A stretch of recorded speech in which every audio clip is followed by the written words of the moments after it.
अस्सलाम वालेकुम नाजरीन। आज आपके सामने मैं फिर से हाजिर हूँ एक और नए उन्वान के साथ। पिछले क्लास में हमने लर्निंग यानी इक्तिसाब के बारे में सीखा था और आज हमारे पास जो उन्वान है वो है याददाश्त। नाजरीन, अगर हम ये पूछें कि पिछले हफ्ते आपने क्या खाया, पिछले हफ्ते आपने कौन कौन से कपड़े पहने, पिछले साल आपने नए साल का जश्न कैसे मनाया था, वगैरह वगैरह, इस तरह की बहुत सारी बातें हैं जिनके बारे में अगर हम सवाल करें तो उनमें से कुछ सवालों का जवाब आप बड़ी आसानी से दे देते हैं और कुछ सवालों के जवाब आपको याद नहीं रहते हैं। या कुछ यूं होता है कि बाज लोग सारे सवालों का जवाब दे देते हैं और उन्हें उनकी याददाश्त जो है वो बहुत अच्छी होती है और वो सब कुछ बड़ी आसानी से बहुत अच्छे तरीके से वो बता देते हैं। और कुछ लोगों को बहुत सारी बातें ऐसी होती हैं जिनको कि ज़्यादा अच्छे तरीके से याद नहीं रह पाता है, यानी कि उनके जहन में वो निशान नहीं रह पाते हैं। तो ऐसा क्यों, ये सवाल उठता है कि आखिर ऐसा क्यों होता है कि क्यों कुछ लोगों को कुछ बातें बखूबी याद रह जाती हैं, क्यों कुछ लोग को थोड़ी बहुत कमियों के साथ वो बात याद रहती है और क्यों कुछ लोग कुछ बातों को बड़ी जल्दी भूल जाते हैं, या हम कुछ अगर सीखना चाहते हैं तो वो हम आसानी से नहीं सीख पाते हैं। नाज़रीन, इन सब का ताल्लुक एक ही उन्वान से है और वो है याददाश्त, जिसे हम अंग्रेजी में मेमोरी कहते हैं। पिछले क्लास में जो हमने लर्निंग पढ़ा था उसमें आपको ये बात बताई गई थी कि हम कुछ सीखते हैं, जब भी कुछ सीखते हैं, कुछ लर्न करते हैं तो उससे हमारे रवैये में बदलाव आता है और वो लर्निंग होता है। लेकिन जब हम सीखते हैं तो सिर्फ सीखना ही काफ़ी नहीं होता है। सीखने के बाद अगर हम उसकी याददाश्त नहीं रख पाते हैं या उसे अपने दिमाग में के हिस्से में, दिमाग के कोने में जगह नहीं दे पाते हैं, तो वो सीखना हमारा मुकम्मल नहीं होता है, यानी कि हम सीख नहीं पाते हैं और वो हमारा सीखना ना सीखने के बराबर होता है, यानी कि हमने नहीं सीखा। तो इससे ये मुराद है कि अगर हम किसी चीज़ को सीखते हैं तो सिर्फ सीखना ज़रूरी नहीं है, बल्कि ज़रूरी ये है कि हम उसको याद रखें, उसको अपने दिमाग के एक हिस्से में उसकी जगह बनी रहे। आज के इस क्लास में बीपीसीसी 131 यूनिट 4 के हवाले से आज हम आपके सामने मेमोरी यानी कि याददाश्त को लेकर आए हैं, जो आपके सिलेबस के हिसाब से हमने तैयार करने की कोशिश की है। और इस क्लास में मैं आपको बताऊंगी कि मेमोरी क्या है, यानी कि याददाश्त क्या है, वो उसका जो प्रोसेस है, उसके जो अमल हैं वो कैसे होते हैं, कितने तरह के होते हैं, वगैरह वगैरह, उनसे जुड़ी जितनी भी बातें हैं इनको मैं एक एक करके आपके सामने रखूंगी और हम आज इसी मुद्दे पर, इसी उन्वान पर गुफ्तगू करेंगे। तो सबसे पहले बात ये उठती है कि मेमोरी क्या है, किसे कहते हैं। मेमोरी क्या है कि हमारे दिमाग में जहनी सलाहियत है। सबसे पहली बात तो ये है कि एक जहनी सलाहियत है कि हमारे दिमाग की जो कैपेसिटी है उसमें हम जितनी बातों को स्टोर करते हैं अपने एक्सपीरियंस से, अपने तजुर्बात से, अपने सीखने के तरीके से और अपने जो पुराने एक्सपीरियंस है हमारे, उन उन सब से जितनी बातों को हम अपने दिमाग में जगह दे सकते हैं, अपने दिमाग में स्टोर कर सकते हैं, वही मेमोरी कहलाता है। और वो सिर्फ स्टोर ही नहीं, उसको हम बाद में उसका रिकॉल भी कर सकते हैं, यानी कि हम फिर उसे बखूबी आपके सामने रख सकते हैं। तो इसे हम मेमोरी कहते हैं, यानी कि हमने जो सीखा, जो पाया, जो तजुर्बा किया, उस तजुर्बे को हम टाइम टू टाइम आपके सामने उसी तरीके से, उसी की तरह सामने रख देते हैं, ये मेमोरी कहलाता है। यानी कि मेमोरी में तीन तरह की बातें जो है वो शामिल होती हैं, एक इनकोडिंग, दूसरा स्टोरेज और तीसरा रिट्रीवल। कि जब हम किसी चीज को देखते हैं, सुनते हैं, उसका तजुर्बा करते हैं, तो उससे जुड़ी हुई बातें हमारे दिमाग में इनकोड होती हैं। इनकोड हो जाने के बाद यानी कि उसकी प्रोसेसिंग हमारे जहन में होने लगती है और इनकोड होने के बाद वो स्टोर होता है, यानी कि जमा होता है। जमा होने के लिए जमा होने के बाद वो वहां पर फिक्स्ड हो जाता है और उसके बाद जब जैसी जरूरत पड़ती है हम उसको रिट्रीव करते हैं, यानी कि उसकी वसूली करते हैं, उसे बाहर निकालते हैं। ये एक पूरा अमल है याददाश्त का, जिसमें कि ये 3 जो कंपोनेंट हैं, एनकोडिंग, स्टोरेज और रिट्रीवल, ये खास तौर पर इंपॉर्टेंट है। एनकोडिंग में जैसे कि अभी हमने बताया आपको कि कोड में लिखते हैं। कोड में लिखते हैं, कहाँ लिखते हैं? दिमाग के हिस्से में हम उन चीजों से मुतालिक कोडिंग करते हैं जो हमारे सामने आते हैं। किसी उसके उसे या तो हम देख के या सुन के या पढ़ करके या किसी और तजुर्बे से हमारे दिमाग में जो हमारे सामने जो चीजें आती हैं उसे हम अपने जहन में उसकी इनकोडिंग कर लेते हैं। कितने तरह की ये इनकोडिंग होती है? तो इनकोडिंग एक या दो तरीके की नहीं होती है, बल्कि खास तौर पर यहाँ पर हमने यहाँ आपके सामने रखा है 4 तरीके की इनकोडिंग होती है। जो कोडिंग होती है यानी कि कोड में जो लिखना होता है वो 4 तरीके से होता है। पहला है सिमेंटिक इनकोडिंग। सिमेंटिक इनकोडिंग का मतलब ये होता है कि ऐसी इनकोडिंग जिससे कि कुछ मतलब निकलता है। जो लफ्ज हमारे सामने आते हैं, जो चीजें हमारे सामने आती हैं, उनका उनके उनके सही माने क्या है, ये हम सिमेंटिक इनकोडिंग के जरिए अपने दिमाग में कोड करते हैं। विजुअल इनकोडिंग में क्या होती है कि जो चीजें हमारे सामने हैं, यानी कि इमेज से रिलेटेड, आंखों के सामने जो चीजें आती हैं हमारे, उसे वो विजुअल इनकोडिंग के जरिए हमारे दिमाग में नक्श कर जाती है। नेक्स्ट है अकॉस्टिक इनकोडिंग, यानी कि साउंड के जरिए, आवाज के जरिए जो हम सुनते हैं, जैसी आवाज होती है उस आवाज के जरिए जो इनकोडिंग होती है वो हमारे दिमाग में नक्श करती है। और चौथा है टेक्टाइल इनकोडिंग, यानी कि छू करके, छूने से हमें जो एहसास होता है उस वो एहसास हमारे दिमाग में इनकोड हो जाता है। यहाँ पर एक बहुत अच्छी मिसाल मैं देना चाहूंगी कि आपने एक कहावत सुनी होगी कि दूध का जला छाछ भी फूंक के पीता है। तो वो क्यों फूंक के पीता है? इसलिए कि दूध को जब उसने छुआ तो उससे उसको जलन हुई, उसका हाथ जल गया। तो जलने का जो एहसास हुआ, तो जब वो दूध जैसी दूसरी चीज देखता है तो उसे भी वो फूंक के पीता है, यानी कि वो एहसास उसके दिमाग में इनकोड कर गया। और उसी इनकोडिंग की वजह से उसे याद रहा कि दूध जैसी जो भी चीज होती है जो सफेद जैसे दिख रही है, तो हमने पिछली बार जब सफेद चीज का सामना किया था तो मेरा हाथ जल गया था। आज जो सफेद चीज मेरे सामने है, हम उसे भी प्रिकॉशन के साथ, यानी कि फूक फूक के पीना है, यानी कि उसको संभल करके उसका इस्तेमाल करना है। तो ये तभी इसीलिए मुमकिन हुआ क्योंकि उसकी इनकोडिंग उसके जहन में हो जाती है। दूसरा जो मेमोरी का जो प्रोसेस है, उस प्रोसेस में जो सबसे इंपॉर्टेंट पार्ट है वो है स्टोरेज। स्टोरेज यानी कि स्टोर करना, जमा करना। इनकोडिंग होने के बाद जब किसी चीज की इनकोडिंग हो जाती है हमारे जहन में, तो वो दिमाग के हिस्से में जाकर के स्टोर हो जाती है। ये स्टोर दो तरीके से होता है, एक मेंटेनेंस रिहर्सल और दूसरा होता है इलैबोरेटिव रिहर्सल।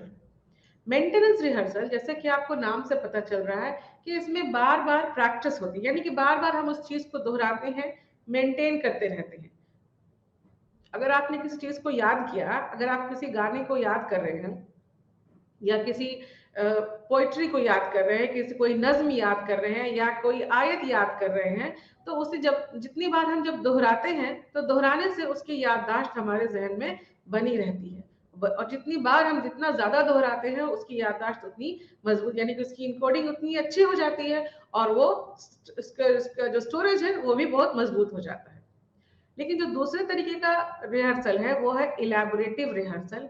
इसमें हम मीनिंग के साथ, मकसद के साथ, उसको समझ करके, उसके कॉन्सेप्ट के साथ उस चीज को रिहर्सल करते हैं, उसको याद रखने की कोशिश करते हैं। तो दोनों में से सबसे बेहतर माना जाने वाला जो रिहर्सल है वो है इलैबोरेटिव रिहर्सल, जहां पर हम मानी के साथ उस इंफॉर्मेशन को, उस जानकारी को समझने की कोशिश करते हैं कि जिसे हमें अपने जहन में याद रखना है। तो माने के साथ याद रखना और रिहर्सल करके याद करना, इन दोनों में बेहतर ये होता है कि हम इलैबोरेटिव रिहर्सल से अगर किसी चीज को याद रखने की कोशिश करते हैं तो उसकी स्टोरेज ज्यादा बेहतर होती है। थर्ड जो कंपोनेंट है मेमोरी का वो है रिट्रीवल, यानी कि वसूली। इनकोडिंग हो जाती है, स्टोरेज हो जाता है और अब बारी आती है वसूली की, या रिट्रीवल की, यानी कि हमने जो इनकोड किया, जिसे स्टोर किया जिन चीजों को, अब वो उस चीज को हम रिकॉल कर सकते हैं कि नहीं, उसे वापस से याद, अपने याद दहानी हम कर सकते हैं कि नहीं उसकी, या उसे अपनी याद में हम ला सकते हैं या नहीं, इसे हम वसूली या रिट्रीवल कहते हैं। इसमें क्या होता है कि जो भी स्टोर्ड मटेरियल है वो वापस से हमारे जहन में आता है और हम उसे वापस अपनी जुबान से अपने दिमाग में उसको रख सकते हैं कि इस चीज की जानकारी हमें है, इसे हम रिट्रीवल कहते हैं। अब ये रिट्रीवल कितने तरीके से हो सकता है? ये रिट्रीवल के लिए खास तौर पर 3 तरह के रिट्रीवल को इंपॉर्टेंट बताया गया है। इसमें है रिकॉल, रीलर्निंग और रिकॉग्निशन। रिकॉल का मतलब कि किसी चीज को, किसी सीखे हुए चीज को फिर से उसी तरीके से याद करना या उसको दोहराना। रीलर्निंग में कि जब हम याद किए हुए या किसी चीज को जो हमारे जहन में है, ऑलरेडी है, उसकी निशानदेही बनी हुई है वो हमारे जहन में, अगर उसे हम याद करना चाहते हैं तो जब हम उसे दोबारा से पढ़ते हैं तो वो चीज हमें तुरंत याद हो जाती है, या उसका रिकॉल जो है वो तुरंत, यानी कि उसको दोहराने की जरूरत हमको ज्यादा नहीं पड़ती है और हम तुरंत उसे दोहरा सकते हैं। और थर्ड है रिकॉग्निशन, यानी कि पहचान करना। अगर 4 चीजें हमारे सामने रखी जाए और उन 4 चीजों में से एक चीज हमारे आंखों से या हमारे जहन में पहले से है और 3 चीजों को हमने अगर कभी नहीं देखा या वो हमारे जहन में नहीं है, तो हम बड़ी आसानी से वो पहली चीज उसको पहचान लेते हैं, उसकी जो रिकॉग्निशन है, उसकी जो याददाश्त है, हमें तुरंत हो जाती है कि हाँ ये चीज हमारी है। अगर आपकी एक कलम गुम हो जाती है तो वो कलम अगर 4 दूसरे कलम के साथ मिल जाती है तो आप तुरंत अपनी वाली कलम को पहचान लेती हैं, क्योंकि आपके दिमाग में उस कलम की इनकोडिंग है, स्टोरेज है, और उसकी वजह से जैसे ही वो चीज सामने आती है आप तुरंत उस चीज को रिकॉग्नाइज कर लेते हैं, उसको पहचान लेते हैं, और ये इस तरह से जो वो उसकी याद दहानी है वो पॉसिबल हो जाती है। इंसानी याददाश्त कई तरह के होते हैं, कई तरह के होते हैं। इसमें बहुत सारे जो पार्ट्स है इसके, उसको हमने स्लाइड्स में आपके दिखाया है, जो आपने स्लाइड में आप देख रहे हैं कि अलग अलग हिस्सों में से बांटा गया है कि इंसानी याददाश्त कितने तरह के होते हैं। तो लेकिन खास तौर पर मोटा मोटी ये हम ये कहें कि जो याददाश्त की जो अकसाम है वो 3 तरह के हैं। एक है सेंसरी मेमोरी, यानी कि हिस्सी याददाश्त। दूसरा है शॉर्ट टर्म, छोटी छोटे वक्फे का याददाश्त कहते हैं, शॉर्ट टर्म मेमोरी। और लॉन्ग टर्म मेमोरी तीसरा है, जिसे तवील वक्फे का हम वक्फे की याददाश्त कहते हैं। सेंसरी मेमोरी या हिस्सी याददाश्त में, जैसा कि आपको नाम से पता चलता है कि हिस्सी मेमोरी में हमारे सेंस ऑर्गन काम करते हैं, यानी कि हमारे आंख, कान, नाक और हमारा स्किन जो है, हमारी जुबान जो है, वो उसके उसके कांटेक्ट में जब कोई चीज आती है तो वो उसका जो प्रोसेसिंग होता है और उसके प्रोसेसिंग की वजह से दिमाग में जो नक्शा बनता है वो हिस्सी याददाश्त कहलाता है या सेंसरी मेमोरी कहलाता है, जो कि बहुत छोटे टाइम के लिए, शॉर्ट पीरियड के लिए होता है। और जैसे कि हमने किसी चीज को देखा, कुछ सुना, तो वो हमारे आंख, हमारे कान की वजह से हुआ, और जैसे ही हमारे आंखों से कोई चीज गुजर जब जाती है तो उसकी एक याददाश्त, उसकी इनकोडिंग हमारे जहन में हो जाती है। तो जब कभी कभी हमारा सामना होता है, उस तरह की चीज से दोबारा से सामना होता है, तो हमें याद आने लगता है कि हमने कभी देखा है इस चीज को। हो सकता है कि ये आपको बहुत अच्छे तरीके से याद ना हो, लेकिन ये याददाश्त आपको रहेगी कि शायद ये चीज मेरे आंख से गुजरी है। तो ये सेंसरी मेमोरी की वजह से होता है।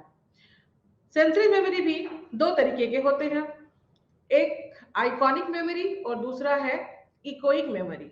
आइकॉनिक मेमोरी जो कि ऐसे तो हमारे सेंस ऑर्गन में बहुत सारे 5 तरह के सेंस ऑर्गन हैं, आप लोगों को ये बात पता ही है, लेकिन सेंसरी मेमोरी के लिए सबसे ज्यादा 2 ऑर्गन ही इंपॉर्टेंट है यहाँ पर। एक है आइकॉनिक मेमोरी और दूसरा है इकोइक मेमोरी। आइकॉनिक मेमोरी में आंख, यानी कि देखने से रिलेटेड, आंख जो है वो अपना इंपॉर्टेंट रोल प्ले करता है कि देखने से मुतालिक जो चीजें होती हैं उनकी याददाश्त हमारे जहन में आ जाती है, उनकी में जो कोडिंग होती है वो हमारे जहन में जहन नशी हो जाती है। और दूसरा है इकोइक मेमोरी, यानी कि कान सुनने से मुतालिक। हम किसी चीज को सुनते हैं तो उसको सुन करके सुनने से हमारे उसकी जो इनकोडिंग है वो हमारे जहन में हो जाती है। मिसाल के तौर पे अगर हम कोई गाना सुनते हैं तो हम बहुत तवज्जो दे के ना भी सुने अगर, तो वो गाना जो है वो हमारे जहन में कहीं ना कहीं नक्श कर जाता है, और जब दोबारा हम उस गाने को सुनते हैं कहीं पर, तो तुरंत ही हमें ये बात याद आ जाती है कि शायद हमने कहीं इसे सुना है, या उसकी उसकी कुछ धुन, उसकी कुछ लाइनें हो सकती है कि आपको वो याद हो जाए। वो इसलिए कि इकोइक मेमोरी की वजह से उसकी उसकी जो इनकोडिंग है वो आपके जहन में कहीं ना कहीं हो जाती है। दूसरा जो इम्पोर्टेंट है वो है महदूद याददाश्त, यानी कि शॉर्ट टर्म मेमोरी, या जिसे छोटे वक्फे की याददाश्त हम कहते हैं। कि और आपको नाम से पता चल रहा है कि शॉर्ट टर्म इसका नाम है, कि छोटे वक्फे के लिए होता है ये। और इसमें इसकी जो कैपेसिटी होती है वो कैपेसिटी मैक्सिमम जो है 7 ± 2। मिलर ने इसका कॉन्सेप्ट दिया था कि 5 से लेकर के 9 आइटम्स तक ही हम याद रख सकते हैं, यानी कि शॉर्ट टर्म मेमोरी में 5 से लेकर के 9 डिजिट नंबर इतना ही हम याद रख सकते हैं। इससे ज्यादा हमारी जो सलाहियत है वो नहीं होती है।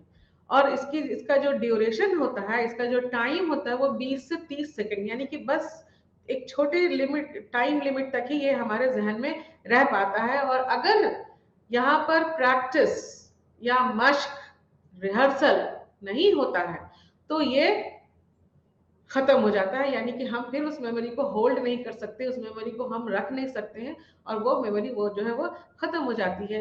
और अगर हम रिहर्सल करते हैं तो फिर ये मेमोरी शॉर्ट टर्म से लॉन्ग टर्म में चली जाती है। और तीसरा जो लॉन्ग टर्म है वो है तवील मुद्दती मेमोरी, यानी कि नाम से ही पता चल रहा है कि लॉन्ग टर्म मेमोरी है। इसमें उस तरह की याददाश्त आती है जो कि 2-3 दिन नहीं बल्कि हफ्तों, महीनों, सालों, या कभी कभी ऐसा होता है कि पूरी जिंदगी हम किसी चीज को याद रख सकते हैं। तो यहाँ पर जो मेमोरी ट्रेस बनते हैं वो इतने मजबूत बनते हैं कि वो हम उसको अपने पूरी जिंदगी भर के लिए याद रख सकते हैं, या काफी लंबे समय के लिए 2-3 महीने के लिए याद कर सकते हैं।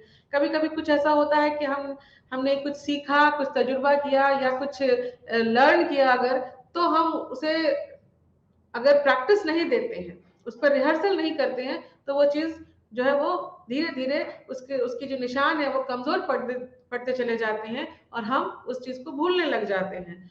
तो जैसे कि हमने आपको बताया कि शॉर्ट टर्म मेमोरी में बहुत कम वक्फे के लिए वहां पर जो याददाश्त है, जो मटेरियल है वो स्टोर होते हैं, बहुत कम वक्त के लिए होते हैं। लेकिन अगर रिहर्सल हो जाती है तो वो चीज फिर लॉन्ग टर्म में चली जाती है। जैसे बचपन में हम जो चीज याद करते हैं और उसकी जो अच्छे से रिहर्सल करते हैं तो वो चीज हमें पूरी जिंदगी याद हो जाती है, याद रहती है। बहुत सारी आयतें ऐसी हैं, बहुत सारे टर्म्स ऐसे होते हैं जो कि बचपन में कभी आपने सीखा होगा, लेकिन फिर आपको दोबारा से उसको सीखने की जरूरत नहीं होती है, क्योंकि उस वक्त उतना रिहर्सल मिला कि वो शॉर्ट टर्म से लॉन्ग टर्म में एंटर कर जाता है। और जब लॉन्ग टर्म में वो एंटर कर जाता है तो वो पूरी जिंदगी आपके साथ बना रहता है, और जब भी आप उसे रिकॉल करने की कोशिश करती हैं वो आसानी से रिकॉल हो जाता है। इसमें इसका जो हमने बताया कि लॉन्ग टर्म में जो इसका जो टाइम ड्यूरेशन है वो बहुत लंबा होता है, यानी कि पूरे 2-3 महीने से लेकर के पूरी जिंदगी भी हो सकता है। और इसके बहुत सारी किस्में भी हैं। कितनी तरह की किस्में हैं ये मैं आपको अगले स्लाइड में दिखा रही हूँ। कि बेसिकली ज्यादातर क्या होता है कि लॉन्ग टर्म को दो हिस्से में बांटा गया है, एक एक्सप्लिसिट या डिक्लेरेटिव मेमोरी, और दूसरा है इम्प्लिसिट या non declarative memory. Explicit memory में क्या होता है कि हम इसमें उस तरह की याददाश्त होती है जिसे आपको अपने कॉन्शियस लेवल पर, अपने शऊरी तौर पर थोड़ी सी मेहनत करने पर आपको वो चीजें याद हो जाती हैं। जैसे कि किसी का नाम आपको अगर याद करना है तो आपको अपने कॉन्शियस पे, अपने शऊर से, अपने जब रिकॉल करती हैं तो हमें अपने किसी पुराने दोस्त का नाम या किसी और चीज को अगर याद करना होता है तो हम उसको अपनी कोशिश से याद कर लेते हैं।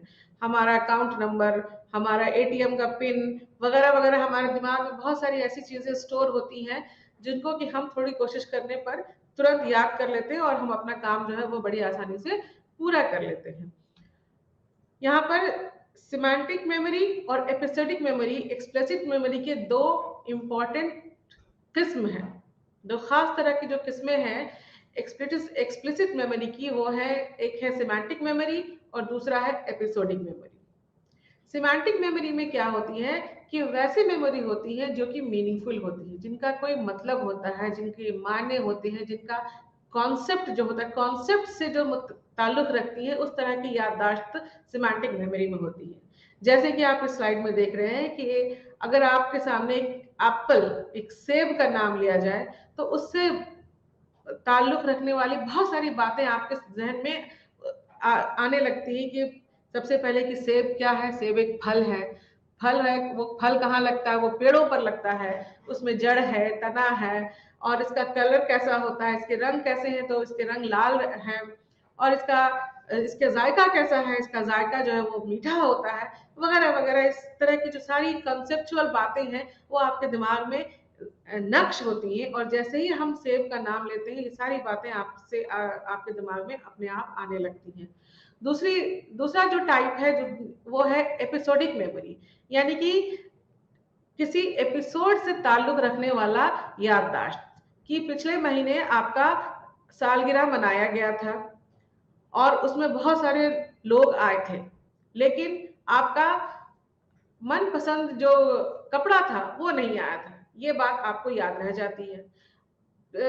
जब आप ईद सेलिब्रेट कर रहे थे, ईद मना रहे थे, तो आपको आपकी दादी अम्मी ने ईदी नहीं दिया, ये आपको बात याद रह जाती है। तो किसी एपिसोड से ताल्लुक रखने वाली वो बातें जो कि आपके जहन में जहन नशी होती है, उसे हम एपिसोडिक मेमोरी कहते हैं। दूसरा टाइप है लॉन्ग टर्म मेमोरी का, वो है इम्प्लिसिट मेमोरी। इसमें किसी एफर्ट की या किसी कोशिश की जरूरत नहीं होती है।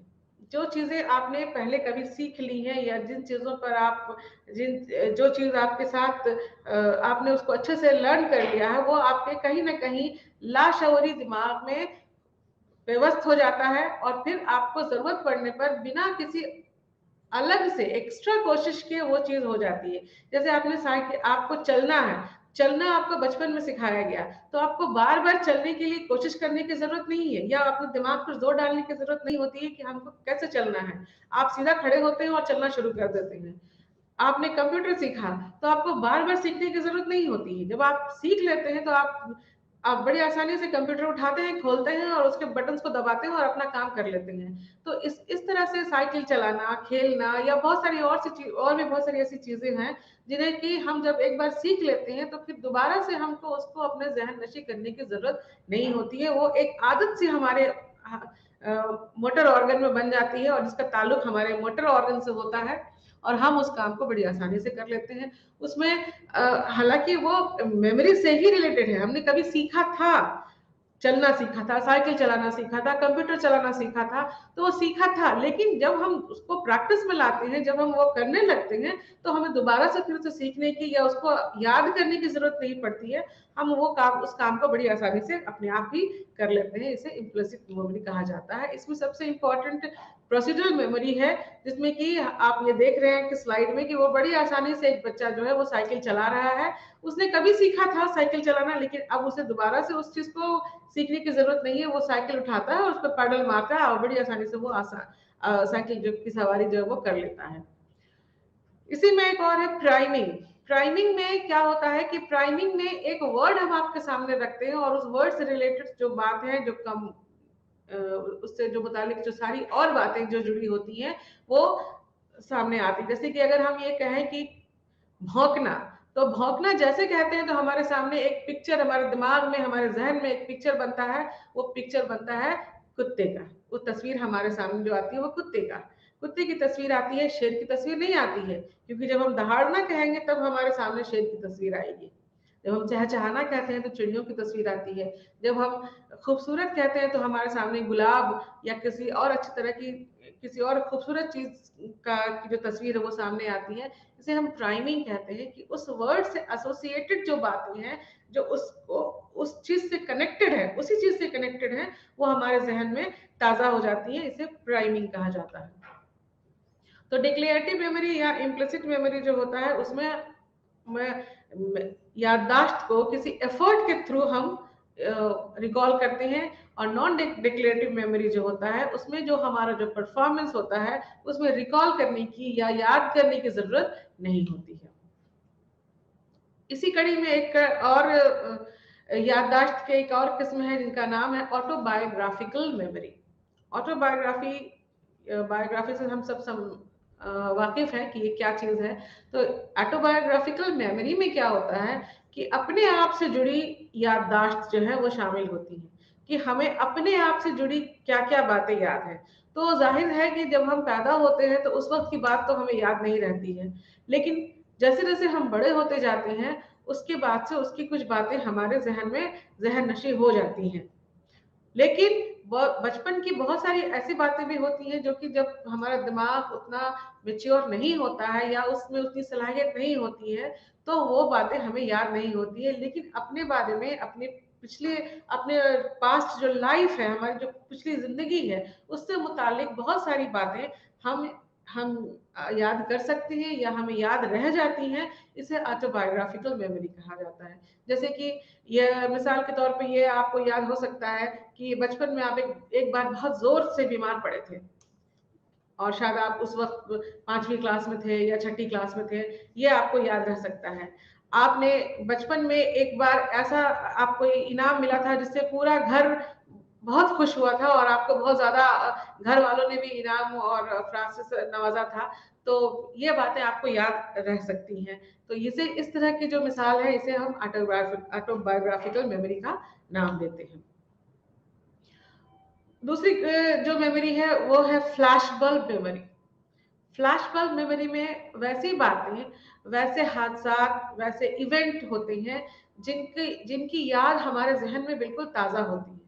किसी के साथ किसी को वो बातें बहुत ताजा रहती हैं और किसी के लिए वो बातें उतनी ज्यादा अहम नहीं होती हैं। जैसे कि आप हमारे मुल्क में इंदिरा गांधी का मर्डर हुआ, तो उस वक्त जो लोग वहां पर थे, जिन लोगों ने उसे देखा होगा, उनके दिमाग में वो चीज एकदम उसकी जो याद दहानी है बिल्कुल इस नाम के साथ ही उनके दिमाग में वो सारी जो इवेंट है, जो सारे हालात है, एक एक करके सामने आने लगते हैं। इसे फ्लैशबल्ब मेमोरी कहा जाता है कि जो ऐसी बातें जो हमारे जहन में एकदम जहन नशी हो गई हैं, लेकिन वो उस बात को बीते हुए अरसा हो जाता है, जमाना हो गया, लेकिन जैसे ही हम दोबारा से उस बात का जिक्र करते हैं, उस बात से जुड़ी हुई सारी बातें एक एक करके हमारे दिमाग में एकदम हूबहू उसी तरीके से हमें रिकॉल होने लगती हैं, दिखाई पड़ने लगती हैं या याद आने लगती हैं। इसे फ्लैशबल्ब मेमोरी कहा जाता है। तो इसमें खास बात ये होती है कि जरूरी नहीं है कि सभी आदमी को या जितने लोग हैं उन सबको सबके दिमाग में एक ही जैसे एक हालात या एक इवेंट के सारी बातें एक जैसे ही उनके दिमाग में आए। ये डिपेंड करता है कि जिन लोगों के साथ उस तरह की बातें होती हैं या जिन लोगों के साथ उस तरह के इवेंट होते हैं या जो लोग उससे अफेक्टेड होते हैं या जिन लोगों को उससे जो लोग जुड़े होते हैं, उनको ये सारी बातें बहुत बहुत आसानी से याद होने लगती है या याद आने लगती है। इसे फ्लैशबल्ब मेमोरी का बहुत सारी हमारे लाइफ में ऐसी बातें हो जाती हैं जो जो कि बात गुजरे या वो उस इवेंट को हुए जमाना हो जाता है, बात खत्म हो जाती है, लेकिन जब कभी उस बात का जिक्र किया जाता है तो वो बात हूबहू उसी शक्ल में हमारे सामने आ जाती है और हम उसी तरीके से उसे रिकॉल करने लगते हैं। नेक्स्ट है, आपके सामने स्लाइड पे आप देख सकते हैं, और एक बहुत मजेदार मेमोरी है ये मजेदार याददाश्त है जिसका नाम है फॉल्स मेमोरी, झूठी याददाश्त। झूठी याददाश्त क्या होती है? झूठी याददाश्त ये होती है कि हम सोचते हैं कि हमने ऐसा कर दिया, लेकिन सच्चाई ये होती है कि हमने वो काम नहीं किया होता है। आप ये सोच के घर से निकलते हैं कि हमने अपने घर में अपने अलमारी का ताला बंद कर दिया, लेकिन घर जाके जब आप वापस देखते हैं कि ताला आपने बंद नहीं किया। इसे झूठी मेमोरी कहा जाता है। फॉल्स मेमोरी या झूठी याददाश्त कहते हैं, जिसमें जो कि आए दिन हमारे जिंदगी में इस तरह के हम लोग इस तरह की मेमोरी से होकर के गुजरते हैं कि बातें हमने सोची। आपके घर में अगर बोरिंग से पानी स्टोर किया जाता है तो आप मोटर चला देते हैं, और आप सोचते हैं कि हमने मोटर बंद कर दिया और मोटर बंद कर दिया, लेकिन सच्चाई ये होती है कि मोटर का स्विच आपने ऑफ नहीं किया। तो इस तरीके से जुड़ी हुई बहुत सारी बातें होती हैं हमारे जिंदगी में, जो कि फॉल्स मेमोरी जिसे कहा जाता है, कि हम हमारे जहन में वो बात रहती है कि हमने ऐसा कर दिया। आपकी मेमोरी ये है कि आपकी याददाश्त ये कहती है कि आपने ऐसा कर दिया, लेकिन सच्चाई ये है कि आपने ऐसा नहीं किया। इसे झूठी मेमोरी या झूठी याददाश्त कहा जाता है।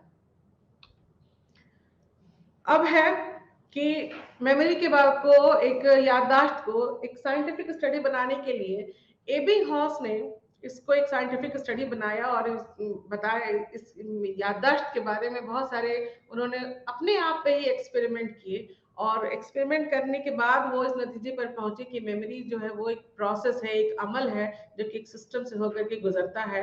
और अपने एक्सपेरिमेंट में, अपने तजुर्बे में उन्होंने क्या, अपने आप के ऊपर जो तजुर्बा किया था उसमें उन्होंने नॉनसेंस सिलेबस का सहारा लिया। नॉनसेंस सिलेबस का सहारा लिया कहने का मतलब ये है कि उन्होंने कुछ ऐसे लफ्ज बनाए जो कि बेमानी थे, जिसे नॉनसेंस सिलेबस कहा जाता है।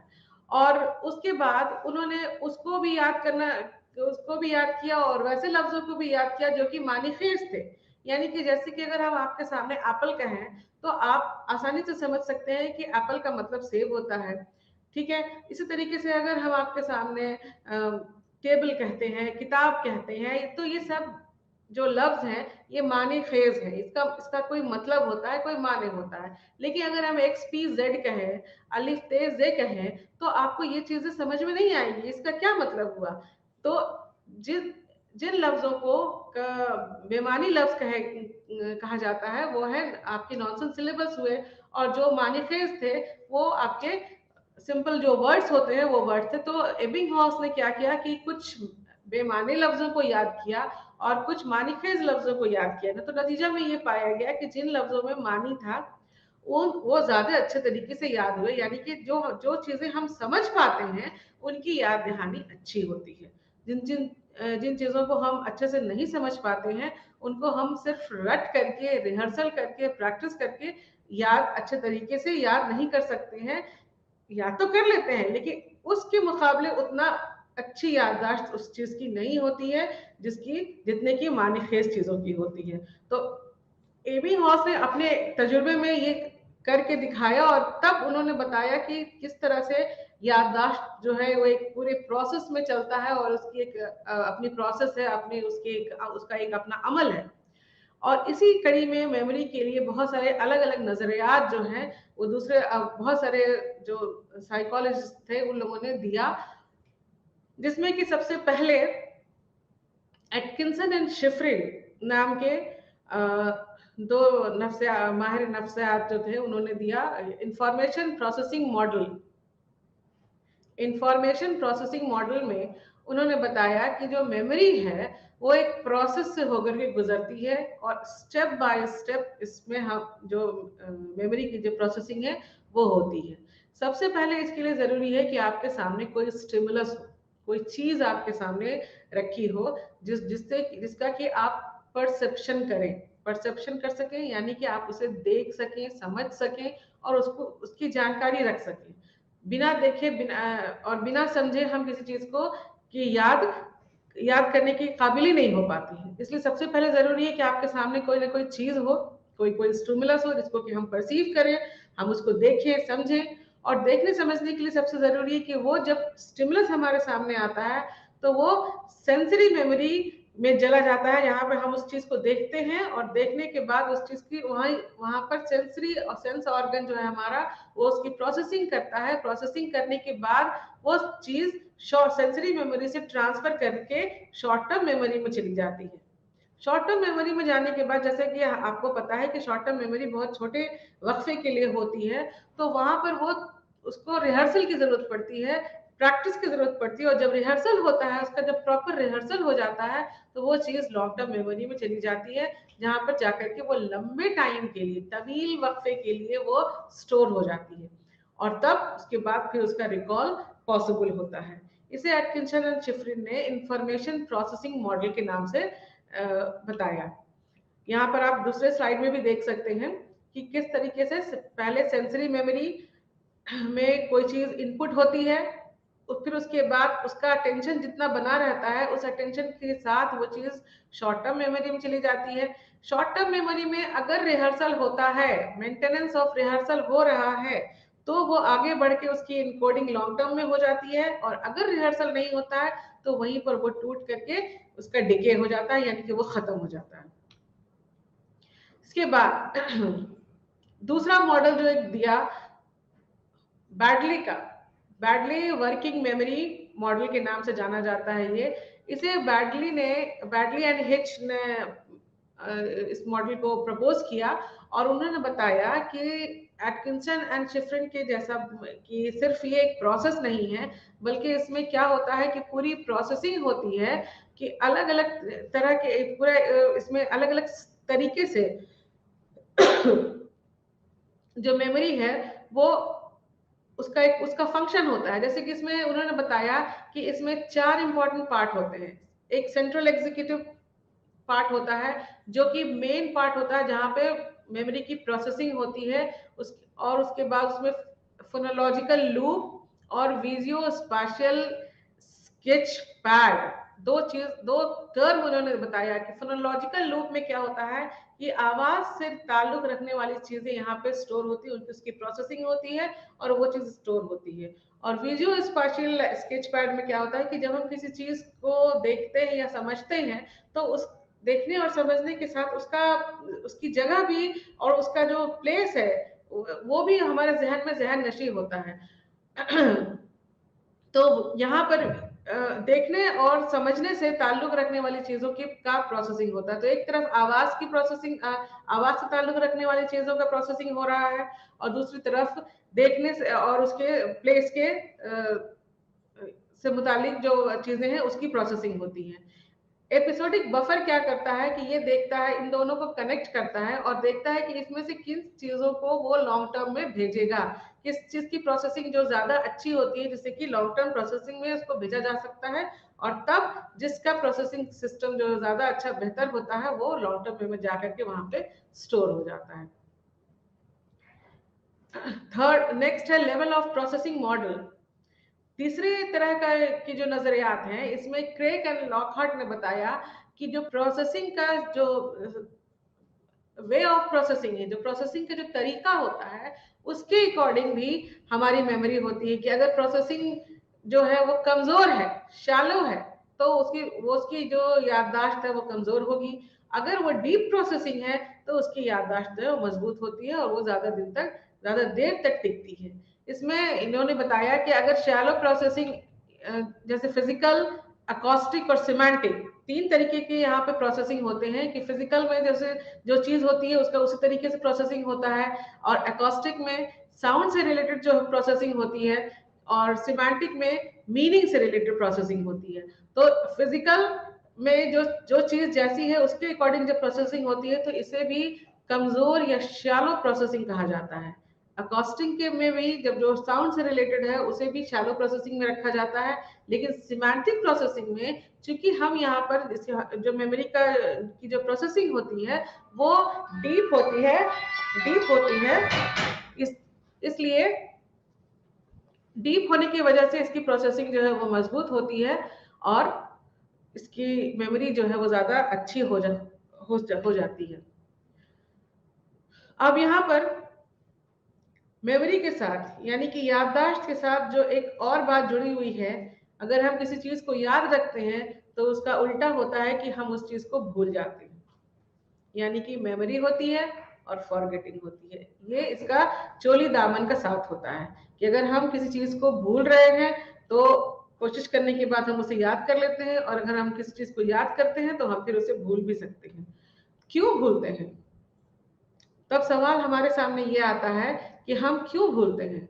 भूलने की वजह ये होती है कि जो चीज हम सीखते हैं उसकी प्रैक्टिस हमारी नहीं होती है। अगर प्रैक्टिस नहीं होती है तो उसकी जो इनकोडिंग होती है वो हमारे जहन में इनकोडिंग नहीं होती है, और जब इनकोडिंग नहीं होती है तो वो स्टोर भी ठीक से नहीं होगा, और जब स्टोर नहीं होता है तो उसकी फॉरगेटिंग होना लाजमी होता है।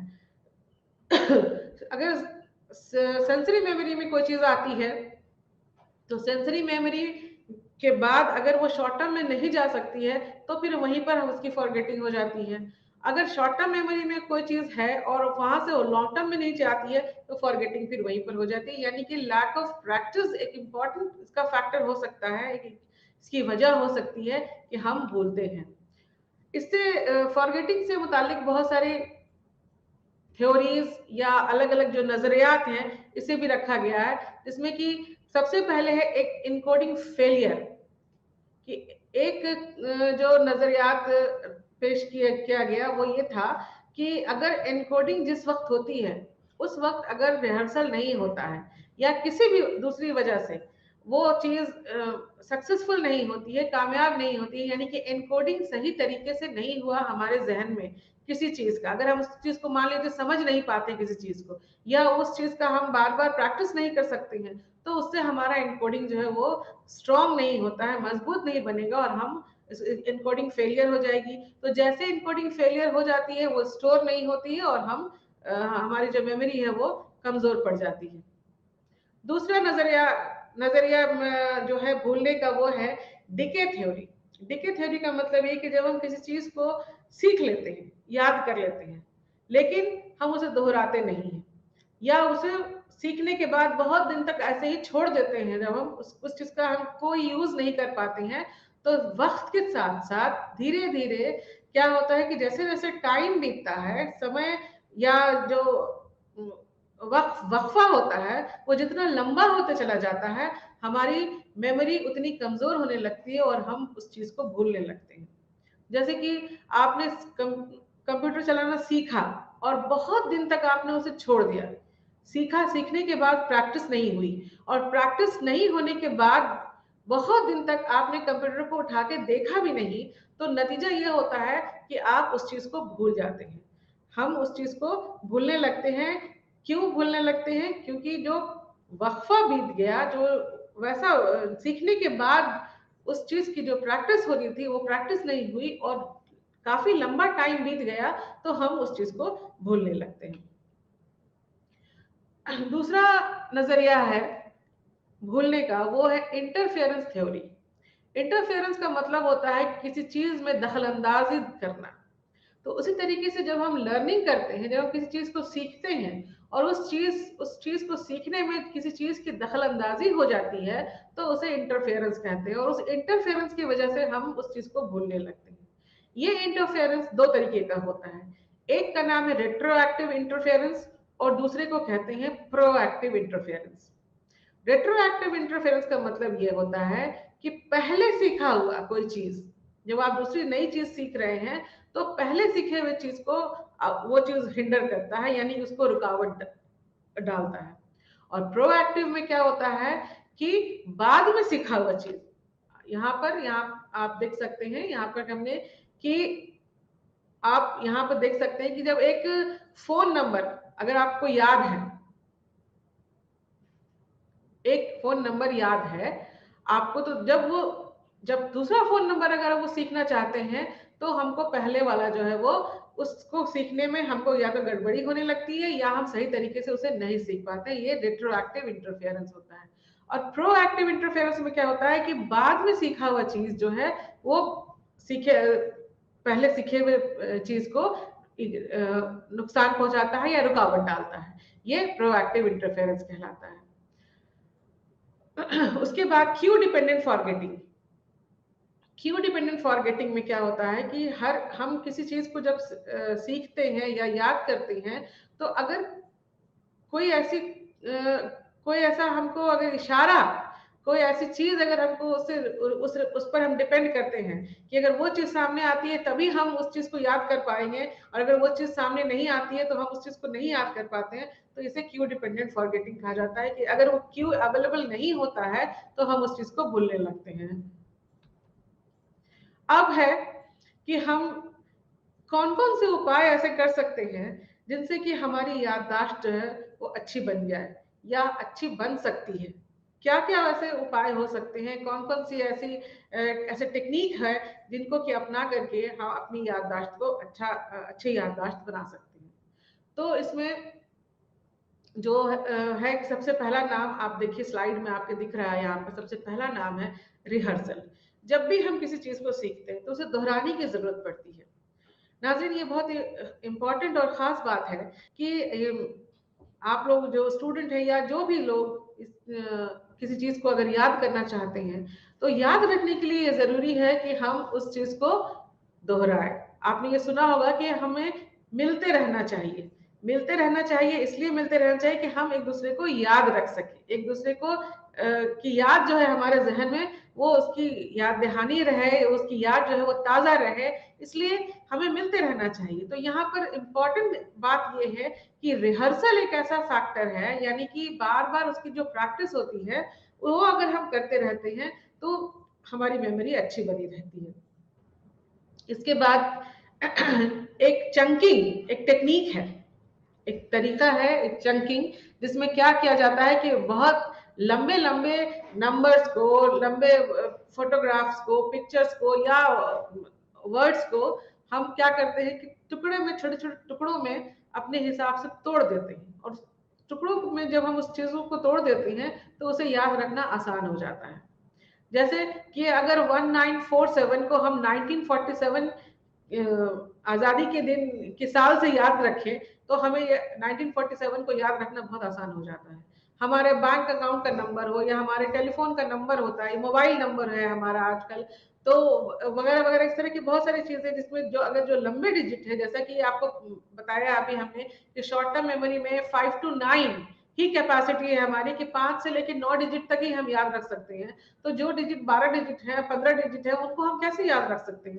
तो उनको हम छोटे छोटे टुकड़ों में तोड़ देते हैं कि 195 हम जोड़ दें अपने अपने डेट ऑफ बर्थ के साथ, उसको हम एसोसिएट कर लेते हैं, या किसी और चीज के साथ हम उसको ऐसे जोड़े कि उसको छोटे छोटे टुकड़ों में हम बांट देते हैं, जिससे कि उसे याद रखना आसान हो जाता है। और तीसरा है एक निमोनिक डिवाइसेस। निमोनिक डिवाइसेस में ऐसा होता है कि कुछ सिंबल्स ऐसे होते हैं, कुछ ऐसा टेक्निक होता है कि उस टेक्निक को अपना करके हम उस चीज को याद रख सकते हैं। जैसे यहाँ पर देखिए, जैसे चंकिंग को एक्सप्लेन किया गया है यहाँ पर कि चंकिंग, जैसे कि यहाँ पर आप देख रहे हैं कि 48379251 यहाँ पर इस नंबर को याद करने के लिए 48379251 टुकड़े में तोड़ दिया गया। तो इसको याद रखना अब आसान है कि तीन तीन डिजिट जो है उसको हम याद कर सकते हैं, क्योंकि ये हमारी कैपेसिटी के अंदर आता है, हमारी जो सलाहियत है याद रखने की उसके अंदर ही ये आता है, इसलिए हमें इसे याद रखना आसान है कि 483 हम आसानी से याद कर सकते हैं, ना कि 48379251 को एक साथ याद करें, तो ये हमारे लिए ज्यादा मुश्किल हो सकता है, इसलिए इसको चंकिंग कहा गया।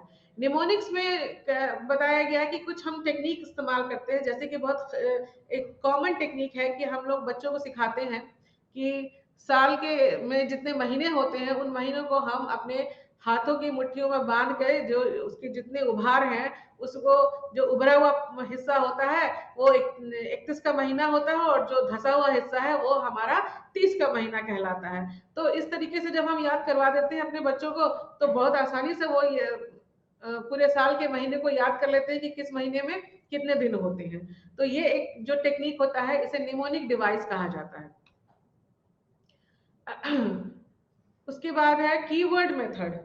कीवर्ड मेथड में किसी भी चीज को याद करने के लिए कुछ उसके खास खास वर्ड्स जो हैं वो हासिल उसको याद कर लिया जाता है, या उसको नोट कर लिया जाता है कि उन खास वर्ड जैसे ही वो हमारे सामने आते हैं उससे रिलेटेड या उससे ताल्लुक रखने वाली बाकी बातें जो हैं, या उस वर्ड के साथ और क्या क्या बातें हो सकती हैं, वो बातें हमें याद होने लगती है। फिर है फर्स्ट लेटर टेक्निक।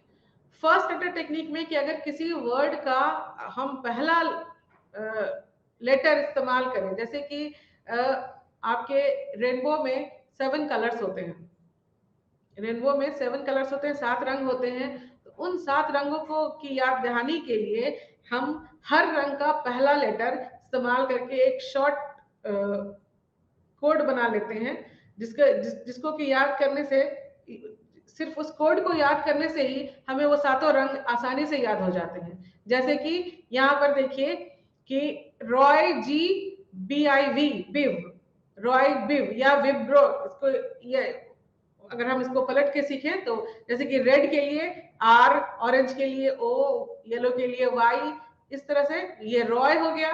और ग्रीन वाला, ग्रीन से जी लिया, रॉय जी हो गया। ब्लू, ब्लू से बी, इंडिगो, इंडिगो से आई, और वायलेट से वी, बिव हो गया। तो रॉय जी बिव अगर हम याद कर लेते हैं तो ये हमें सातों रंग आसानी से याद हो जाते हैं। और जब भी इसको रिकॉल करने की जरूरत होती है तो फिर इसे हम तोड़ करके इन सातों रंगों को बड़ी आसानी से रिकॉल कर सकते हैं या दोहरा सकते हैं।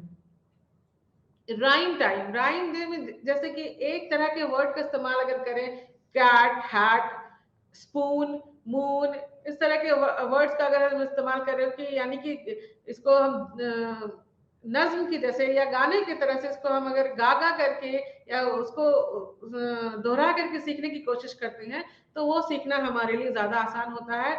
और सिर्फ सीखना आसान नहीं होता है, उसकी याददाश्त भी वो ज्यादा अच्छी हो जाती है, वो मजबूत हो जाती है कि हम उस चीज को फिर भूल नहीं सकते हैं, कि हम उस चीज को दिमाग अपने जहन में जहन नशी कर लेते हैं कि अगर कोई चीज जो हमारे लिए सीखना मुश्किल होता है या उस चीज को हमको रिकॉल करना मुश्किल हो रहा है, तो अगर हम उसको राइम टाइम से उसको पोइट्री के जैसा अगर सीख लेते हैं तो वो हमारे लिए आसान होता है, क्योंकि उसे उसे हमारे जहन में जहन नशी करना कहीं आसान है ना कि उसको पूरी तरीके से लंबे चौड़े तरीके से सीखने के मुकाबले। तो यहाँ पर नाजरीन, हमने आपको मेमोरी यानी कि याददाश्त से मुतालिक बहुत सारी चीजें बताई और उन सारी बातों से आपको वाकिफ करवाया जिससे कि आपकी याददाश्त कैसे काम करती है, आपकी याददाश्त के लिए क्या क्या सारी बातें जो है वो खास तौर पर इम्पोर्टेंट हैं। याददाश्त के साथ साथ भूलना जो एक आपके लिए जरूरी कॉन्सेप्ट है कि कैसे हम भूलते हैं, क्यों हम भूलते हैं, ये इन बातों पर भी हमने जोर डाला है और आपके सामने इन सारी बातों को रखा है। यहाँ पर मैं आपको एक चीज और बताना चाहूंगी कि भूलने के मुतालिक जो बातें हैं कि यहाँ पर एनकोडिंग फेलियर, डिके और इंटरफेरेंस, ये तीन जो कॉन्सेप्ट होते हैं वो ऐसे कॉन्सेप्ट हैं जिसकी वजह से हमारी याददाश्त कमजोर पड़ती है। यानी कि तब इसके दूसरे लफ्जों में ये कहा जा सकता है कि हम अगर किसी चीज को याद करना चाहते हैं तो हमें रिहर्सल की जरूरत पड़ती है। और रिहर्सल सिर्फ एक दिन या दो दिन की जरूरत नहीं होती है। अगर हम लंबे टाइम के लिए किसी चीज को सीखने के बाद, याद करने के बाद उसे छोड़ देते हैं, यानी कि उसको हम दोहराते नहीं हैं, तो वो चीज हमारे जहन से उतरने लगती है, यानी कि फिर हम उस चीज को भूलने लगते हैं, जिसको कि हम पास भूलना भूलने की वजह मानते हैं पासेज ऑफ टाइम। कि जैसे कि अगर टाइम जो है जैसे जैसे, क्योंकि इंसानी जो बनावट है उसमें भी ये बात है कि हम हमारे अंदर एक टेंडेंसी होती है। ये टेंडेंसी इसलिए है कि वो हमारे अगर इनकोडिंग नहीं हो रही है हमारे जहन में तो हम उस चीज को भूल जाते हैं। तो इनकोडिंग को मजबूत बनाए रखने के लिए ये जरूरी है कि हम उस चीज का रिहर्सल लगातार करते रहें और रिहर्सल करने के बाद उसे हम ज्यादा टाइम तक छोड़े नहीं। यानी कि अगर बहुत देर तक हम उसे छोड़ देते हैं, उसका यूज नहीं करते हैं, तो हम उस चीज को भूलने लगते हैं और फिर हमें उस चीज को या तो दोबारा से फिर से सीखना पड़ता है या उसकी याद दहानी के लिए अपने दिमाग पे हमें ज्यादा जोर डालना पड़ता है। तो ये एक खास वजह है भूलने की। दूसरी वजह है इंटरफेरेंस की। बहुत सारी चीजों को हमको एक साथ नहीं सीखना चाहिए, क्योंकि पहले सीखा हुआ और बाद का सीखा हुआ दोनों ही हमको अफेक्ट करता है। यानी कि हम उस चीज को जो चीज हम सीखना चाहते हैं, अगर हम एक साथ सभी चीजों को सीखना शुरू कर देते हैं तो पहले वाले और बाद वाले वो दोनों ही हालात में हमारा सीखना जो है वो मुतासिर होता है और ऐसे में हम सीखना कम और भूलना ज्यादा करते हैं। यानी कि अगर हम सही तरीके से किसी चीज को सीखना चाहते हैं तो हमें प्रॉपर इंटरवल देना है। यानी कि उसको एक चीज सीखने के बाद अपने दिमाग में उसकी इनकोडिंग होने के लिए उसे छोड़ देना है। यानी कि वहां उसके बाद तुरंत नहीं सीखना है। तुरंत अगर हम नई चीज सीखते हैं तो वो नई चीज पुराने सीखने पर और वो नई चीज पिछले सीखने पर तो आने वाली चीजों पर अपना असर डालती है, जिससे जिससे कि हम मजबूती से उस चीज को सीख नहीं पाते हैं, उसे याद याद नहीं रख पाते हैं। और नतीजा ये होता है कि थोड़े वक्फे के बाद हम उसे भूल जाते हैं, क्योंकि उसकी उसकी जो इनकोडिंग हुई वो अच्छी इनकोडिंग नहीं हुई, मजबूत इनकोडिंग नहीं हुई। और अगर मजबूत इनकोडिंग नहीं होगी तो जैसा कि आपने अब ये सुना कि इनकोडिंग फेलियर हो जाता है, यानी कि इनकोडिंग कामयाब नहीं हुआ। तो सबसे बड़ा भूलने का वजह जो है वो ये हो गया कि हमारी एनकोडिंग ही कमजोर हो गई। अगर एनकोडिंग आपकी अच्छी होती है तो आपकी याददाश्त जो है वो मजबूत याददाश्त हो जाती है, यानी कि वो शॉर्ट टर्म से निकल करके लॉन्ग टर्म में चला जाता है, और वो चीज आपको लंबे टाइम के लिए, लंबे वक्फे के लिए याद हो जाता है, और वो चीज फिर आप उस चीज को भूलेंगे नहीं। तो खास बात यह है कि एक चीज सीखने के बाद हमें ज्यादा वक्त तक उस चीज को छोड़ना नहीं चाहिए। ज्यादा वक्त, बहुत ज्यादा वक्त तक, कि आप सालों महीनों सालों उसे उस चीज को आपने पलट के अगर नहीं देखा तो उसकी फिर इनकोडिंग कमजोर हो जाती है। दूसरी बात कि अगर आप किसी चीज को सीख रहे हैं तो एक ही साथ बहुत कम इंटरवल पर बहुत सारी चीजों को ना सीखें। यानी कि अगर आप आपको बहुत सारे सिलेबस पढ़ने होते हैं, बहुत सारे उसमें टॉपिक्स होते हैं, तो उन सब चीजों को जब पढ़ना होता है तो आप अगर एक ही दिन बैठ जाइएगा कि हम आज सारा का सारा अपना सिलेबस कंप्लीट कर लेते हैं, तो उसका नतीजा ये होगा कि आपको शाम तक या दूसरे दिन तक कुछ भी याद नहीं होगा। उस वक्त तक तो आपको लगेगा कि हाँ ठीक है, हमने पढ़ लिया, अच्छा ये भी याद है, ये भी याद है, सब याद है। लेकिन जब आप उसको रिकॉल करना चाहेंगे तो वो रिकॉल जो है वो सही तरीके से नहीं हो पाएगा, और आप पहला सीखा हुआ दूसरे के साथ मर्ज कर देंगे, दूसरा वाला तीसरे के साथ मिल जाएगा, और नतीजा ये होगा कि आप सही सही कुछ भी रिकॉल नहीं कर सकेंगे। तो जरूरी यहाँ पर यह है कि एक चीज सीखने के बाद हमें उतना वक्त, बीच का जो वक्त होता है, जो इंटरवल होता है, वो प्रॉपर इंटरवल देना पड़ेगा उसे, ताकि सही तरीके से हमें वो उसकी जो इनकोडिंग है वो हमारे जहन में हो जाए, और हम उस चीज को अच्छे से याद कर लें, ताकि वो चीज हमारे लॉन्ग टर्म में कुछ दिन, एटलीस्ट कुछ दिन तक तो बना रहे। तो ये चीज है कि इंटरफेरेंस नहीं होने देना है, और जो वक्त है वो ज्यादा ना बीत जाए, इसका भी ध्यान रखना है। प्रैक्टिस करते रहना है, रिहर्सल करते रहना है। अगर हम किसी चीज को लर्न करते हैं, किसी चीज को सीखते हैं, तो लगातार हम उस चीज के साथ हमें बने रहना है, उसको सीखते रहना है, दोहराते रहना है। और इसके अलावा जो अलग अलग कुछ ट्रिक्स हैं, जिस ट्रिक्स को अपना करके हम अपनी लर्निंग, अपनी जो मेमोरी है, अपनी याददाश्त, उसको मजबूत बना सकते हैं। जैसे कि कुछ हम कीवर्ड का सहारा ले लें, कुछ हम जैसे फर्स्ट लेटर बताया, किसी वर्ड का फर्स्ट लेटर है वो उसको अपना, उस टेक्निक को अपना ले, कुछ निमोनिक्स अपना ले, कुछ सिंबल्स वगैरह का इस्तेमाल कर लें, जिसको कि अपना करके हम अपनी याददाश्त को ताज़ा बनाए रखें, मजबूत बनाए रखें, और हमारी फॉरगेटिंग जो है, हम फॉरगेटिंग से बचते रहें, यानी कि भूलने से हम बचते रहें। तो नाज़रीन, हमें उम्मीद है कि आपको इस लेक्चर से कुछ फ़ायदा हुआ होगा, और आपको एक ज़रूरी उन्वान, याददाश्त से आप सब वाकिफ़ हुए होंगे, और आज हमारी इस गुफ्तगू से आप लोगों को ज़रूर कुछ ना कुछ फ़ायदा हुआ होगा। तो उम्मीद करती हूँ कि आप लोगों ने अपने सिलेबस को पढ़ा भी होगा, और आज की इस गुफ्तगू को मिला करके आपको एक अच्छी जानकारी याददाश्त से मुतालिक मिल गई होगी। और अगली क्लास में इंशाअल्लाह फिर से हम आपके सामने एक दूसरे टॉपिक, दूसरे उन्वान के साथ फिर से आपके सामने हाजिर होंगे। और तब तक के लिए थैंक यू, शुक्रिया, अल्लाह हाफिज।